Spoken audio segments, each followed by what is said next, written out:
Kanina, bandang alas 5 ng umaga nang dumating na ho itong si Mary Jane Veloso.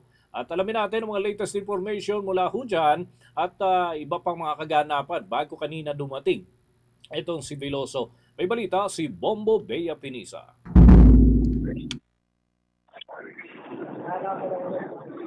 Dahil ito ang araw na pinakahihintay ng kanyang pamilya na repatriation mula sa naturang bansa. Pasado alas 5:50 ngayong umaga nang lumapag ang eroplanong Lulan si Veloso dito sa Ninoy Aquino International Airport kasama ang ilang professionals ng National Bureau of Investigation, Bureau of Immigration. Kasama din sa mga sumundo kay Veloso sa Indonesia si Department of Foreign Affairs Undersecretary for Migrant Workers Affairs, Eduardo De Vega, at ilan pang opisyal para formal na nga itong maiuwi sa bansa ngayong araw. Pagkalapat ng eroplano ay agad naman itong naisportan ng mga otoridad patungo sa sasakyan na siyang magdadala sa kanya diretsyo sa Correctional Institution for Women sa May Mandaluyong City para maisailalim agad ito sa 5 araw na quarantine. Kanina ay nagkaroon tayo ng tsansa na makausap si Department of Justice Assistant Secretary and Spokesperson Atty. Nico Clavano.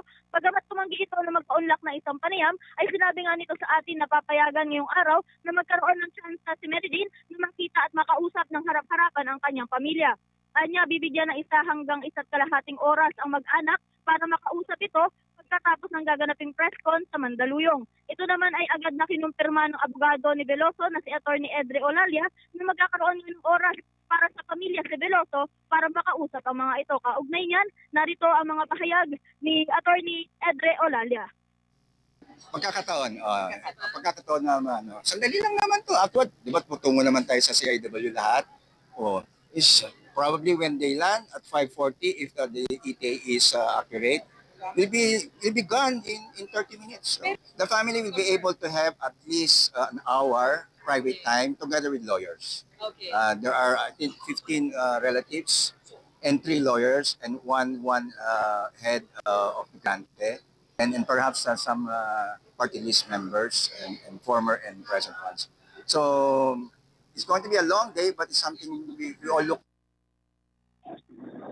Bombo Dennis, Bombo Ever, pasado naman alas 4:30 kaninang umaga, dumating ang pamilya ni Veloso dito sa NAIA Terminal C na may daladalang malaking tarpaulin kung saan nakasulat dito ang mga katagang Welcome Home Mary Jane. Dala rin ng ina ni Mary Jane na si Nanay Celia ang adobo at pastillas na siya mismong nirequest ng anak.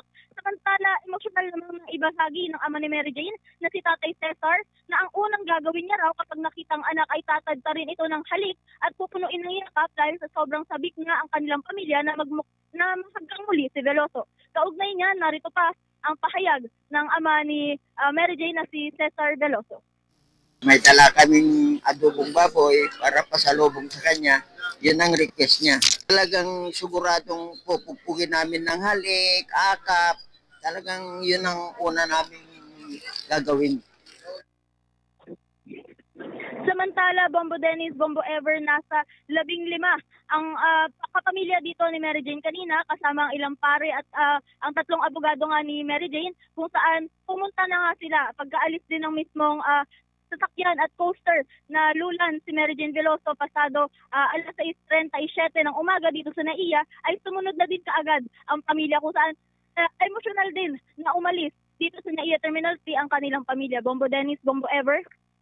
Bombo Bea, nais ko lang maitanong, may binabanggit kasi na posibleng magkita nga, makasama nila kahit ilang minuto itong si Mary Jane Veloso at yung kanyang pamilya.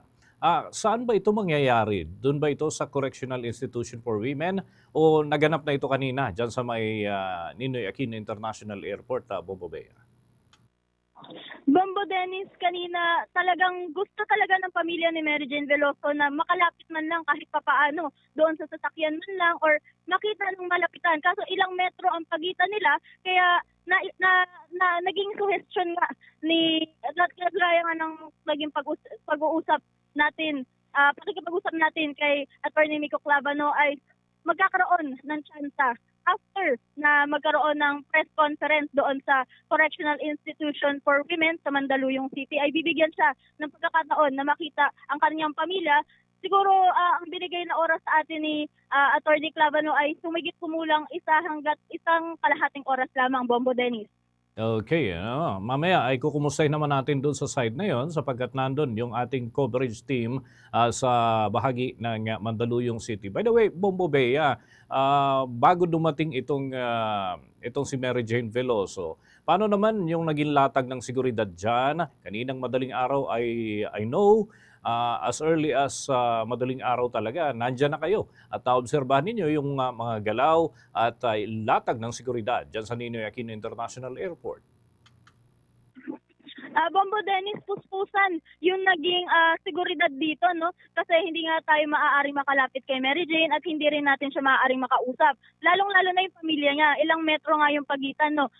Pero simula alas 3 ng madaling araw, naghahanda na yung seguridad dito ng NAIA kung saan kahit wala pa si Mary Jane o hindi pa lumalapag ang eroplano nito, nakapila na dito sa VIP lounge sa Terminal 3 itong mga security personnel, kasama na yung ibang mga kapulisan sa labas at yung ilang coaster nakahanda na rin sa labas. At yun, maraming security personnel dito na talagang umaakay at dumaantabay kay Mary Jane Veloso. Okay, with that, maraming salamat Bombo Bea at mag-ingat kayo dyan. Makiki-update pa kami kung may mga development pa. Thank you so much. Para sa Bombo Network News, Bombo Bea Penisa nag-uulat para sa #1 and most trusted radio network in the country, Bombo Radio Philippines. Basta Radio, Bombo!